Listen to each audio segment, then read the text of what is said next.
Smart English classes में आप सबका स्वागत है। आज का टॉपिक है पार्ट 45 इंग्लिश सेंटेंसेस। तो आइए देखते हैं।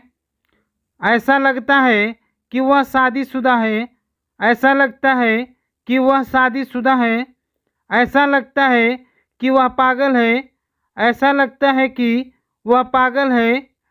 ऐसा लगता है कि आप ठीक नहीं हैं। ऐसा लगता है कि आप ठीक नहीं हैं। ऐसा लगता है कि तुम अनपढ़ हो। ऐसा लगता है कि तुम अनपढ़ हो। ऐसा लगता है कि आप अध्यापक हैं। ऐसा लगता है कि आप अध्यापक हैं। तो इन सब सेंटेंस में एक कॉमन शब्द है, ऐसा लगता है कि।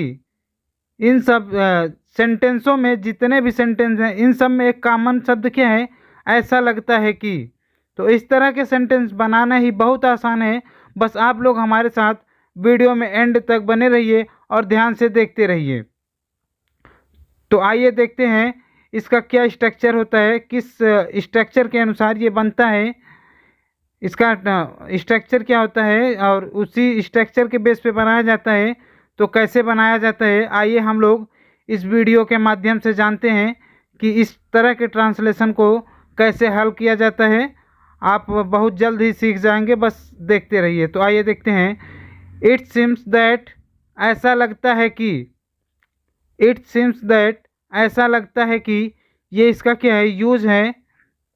तो आइए देखते हैं कि इसका स्ट्रक्चर क्या होता है। इसका स्ट्रक्चर है it seems that plus sentence. It seems that plus sentence, यानी कि इसी एक स्ट्रक्चर के अनुसार इस तरह के ट्रांसलेशन को हल किया जाएगा। बस आप लोग वीडियो को ध्यान से देखते रहिए, वीडियो को स्किप न करिए। और आप लोगों को जो ना समझ में है वो कमेंट बॉक्स में कमेंट करके पूछते रहिए। तो सबसे पहले क्या इसका structure, it seems that plus sentence. तो आइए देखते हैं इसका एग्जाम्पल। इसका एग्जाम्पल है, ऐसा लगता है कि वह पागल है। ऐसा लगता है कि वह पागल है। It seems that he is mad. It seems that he is mad, ऐसा लगता है कि वह पागल है। तो क्या है? इट सिम्स दैट, ये क्या है? इसका यूज है। उसके बाद प्लस सेंटेंस, ये क्या है? कुल मिला के इसका स्ट्रक्चर हो गया it seems that plus sentence. इसी स्ट्रक्चर के अनुसार ट्रांसलेशन को हल किया जा रहा है। तो इट सिम्स दैट, ऐसा लगता है कि, हाँ, प्लस सेंटेंस। सेंटेंस क्या है? वह पागल है। वह पागल है, ये आपका क्या है? सेंटेंस है। तो क्या हो जाएगा? It seems that he is mad. Next, ऐसा लगता है कि आप एक अध्यापक हैं। ऐसा लगता है कि आप एक अध्यापक हैं। It seems that you are a teacher. It seems that you are a teacher, ऐसा लगता है कि आप एक अध्यापक हैं। जैसे मान लीजिए हम ही आप लोगों को पढ़ा रहे हैं, यानी कि जो हम बताएं आप लोगों को समझ में आए अच्छे से, आप लोग जल्द ही सीखेंगे। जो हम बताते हैं वो अगर आपको समझ में आता है, सीखते हैं, तो आप लोग क्या कहते हैं कि ऐसा लगता है कि आप एक अध्यापक हैं। It seems that you are a teacher. Next, ऐसा लगता है कि आप शादीशुदा हैं। ऐसा लगता है कि आप शादीशुदा हैं। It seems that she is married. It seems that she is married, ऐसा लगता है कि आप शादीशुदा हैं। यानी कि मान लीजिए जैसे कोई मिलता है आपसे, तो वो क्या है कि आप उसे देखते हैं, उसका एज जैसे है क्या कि ज़्यादा समझ में आता है या कम समझ में आता है, तो आप लोग सोचते हैं कि शादी हुई है या नहीं हुई। तो आपके मन में ख्याल आता है या आप कहते हैं ऐसा लगता है कि तुम शादीशुदा हो। It seems that she is married. Next, ऐसा लगता है कि आप बीमार हैं। ऐसा लगता है कि आप बीमार हैं। It seems that you are sick. It seems that you are sick, ऐसा लगता है कि आप बीमार हैं। यानी कि कोई भी व्यक्ति है, आप देखते हैं बहुत उदास बैठा है या कुछ बोल नहीं रहा है, शांति से बैठा है, चेहरा उसका क्या है? मनोबल गिरा हुआ है वो, यानी कि किसी से कुछ बोल नहीं रहा है। तो आप उसे क्या कहते हैं कि बोलो यार, सब बैठे हैं, हंसी मजाक हो, तो नहीं बोलता। तो आपको ऐसा लगता है कि तुम बीमार हो, इसको इंग्लिश में कहते हैं it seems that you are sick. Next, ऐसा लगता है कि आप ठीक नहीं हैं। ऐसा लगता है कि आप ठीक नहीं हैं। It seems that you are not well.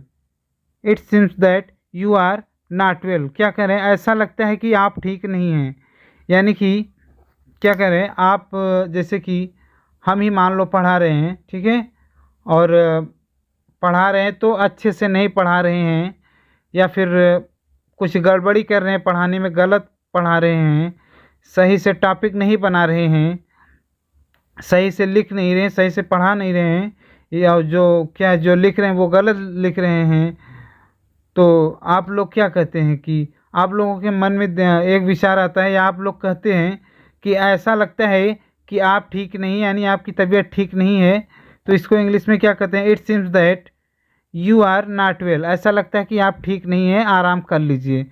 Next, ऐसा लगता है कि तुम अनपढ़ हो। ऐसा लगता है कि तुम अनपढ़ हो। It seems that you are illiterate. ऐसा लगता है कि तुम अनपढ़ हो, यानी कि जैसे क्या है, कोई भी काम आपको दिया जाए, या फिर आप असभ्य शब्दों का प्रयोग करते हैं, किसी को गाली देते हैं, किसी को अनाप शनाप बकते हैं, तो ये क्या, इसका जो पहचान है ये क्या है? आप किसी को गाली दें, अनाप शनाप बकें, उल्टे सीधे काम करें, तो इससे क्या पता चलता है? इससे पता ये चलता है कि आप यानी कि पढ़े लिखे नहीं हैं, अनपढ़ गंवार हैं। कोई आपसे काम कहा जाए कुछ और आप करें कुछ और, तो इसे क्या कहते हैं, तो आप उसे क्या कहेंगे? ऐसा लगता है कि तुम अनपढ़ हो। तो इस तरह के सेंटेंस को इंग्लिश में कैसे बोलेंगे?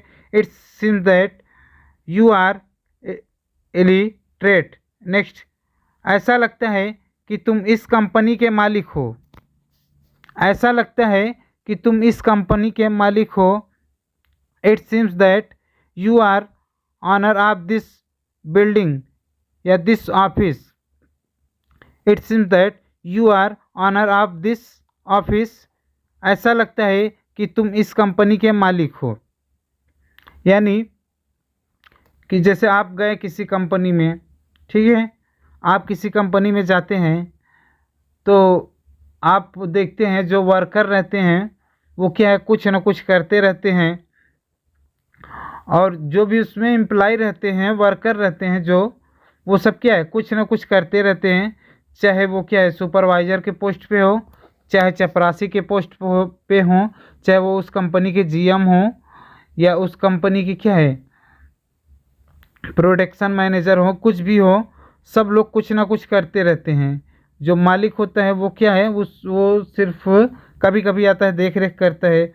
तो आप रोज़ देखते हैं, वहाँ जाते हैं कंपनी में, देखते हैं कि सब लोग काम कर रहे हैं, ये व्यक्ति नहीं काम कर रहे हैं, तो आप जाके उससे, आपको कुछ काम रहता है, डायरेक्टली मिलते हैं, कहते हैं कि ऐसा लगता है कि आप इस कंपनी के मालिक हो। It seems that you are owner of this company, यानी कि इस कंपनी के आप मालिक हो। नेक्स्ट, ऐसा लगता है कि आप इन बच्चों के पिता हैं।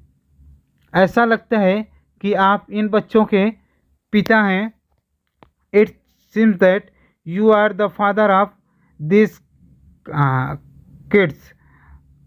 ऐसा लगता है कि आप इन बच्चों के पिता हैं, यानी कि जैसे बहुत सारे बच्चे हैं, यानी कि अनाथ आश्रम में ही मान लीजिए, जैसे बहुत सारे बच्चे हैं, आप कहीं पर भी कोई व्यक्ति अगर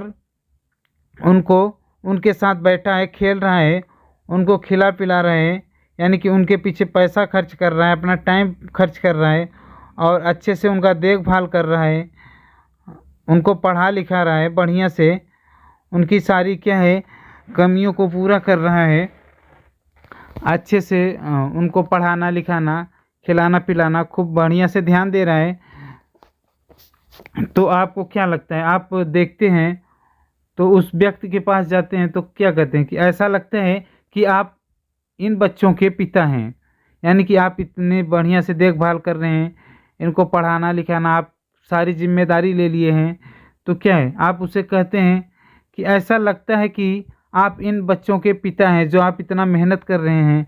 तो इसको इंग्लिश में क्या कहते हैं? It seems that you are the father of these kids. It seems that you are the father of these kids. Next, ऐसा लगता है कि आप उस महिला के पति हैं। ऐसा लगता है कि आप उस महिला के पति हैं। It seems that you are the husband of that lady. It seems that you are the husband of that lady. ऐसा लगता है कि आप उस महिला के पति हैं।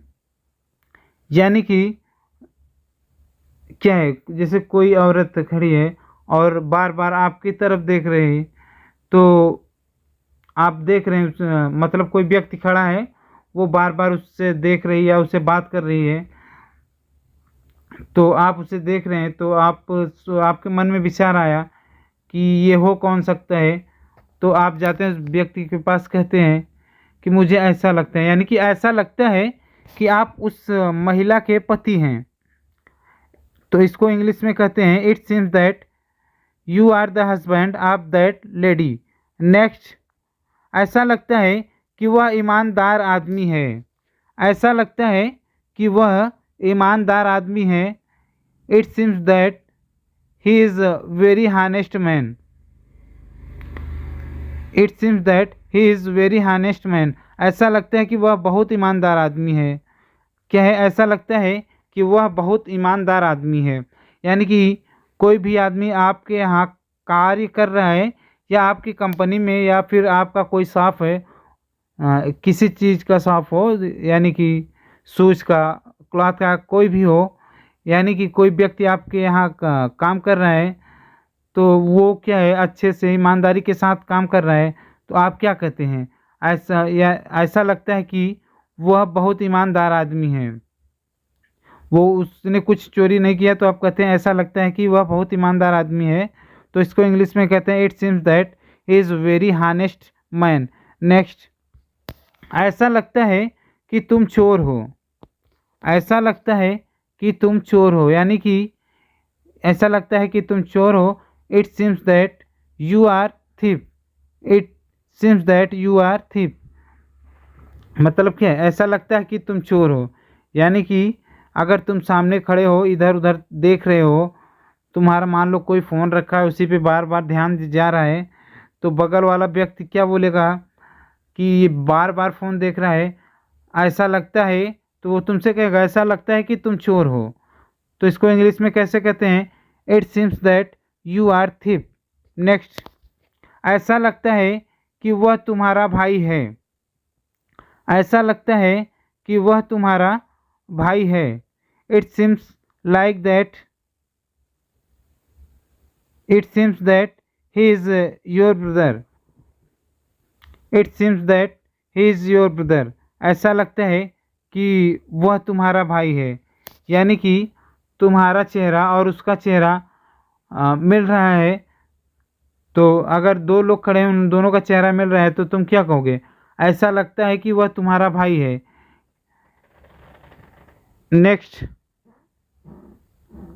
ऐसा लगता है कि राम सही है। ऐसा लगता है कि राम सही है। It seems that Ram is right. It seems that Ram is right. ऐसा लगता है कि राम सही है। यानी कि किसी काम को करना होता है, तो जो अच्छी तरह से जानता है, तो आप क्या कहोगे, ऐसा लगता है कि, यानी राम कोई काम करता है अच्छे से, तो आप क्या कहोगे, ऐसा लगता है कि राम सही है। नेक्स्ट, ऐसा लगता है कि आप समझदार हैं। ऐसा लगता है कि कोई आ रहा है।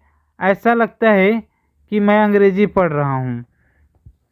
तो ऐसा लगता है कि आप समझदार हैं। ऐसा लगता है कि कोई आ रहा है। ऐसा लगता है कि मैं अंग्रेजी पढ़ रहा हूँ। तो दोस्तों, इसका आंसर आप लोगों को कमेंट बॉक्स में कमेंट करके बताना है।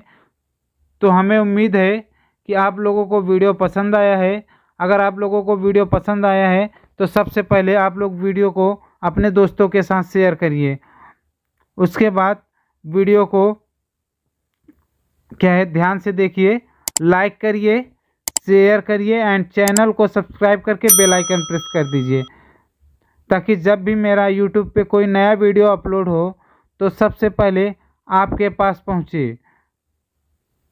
तो दोस्तों वीडियो देखने के लिए धन्यवाद।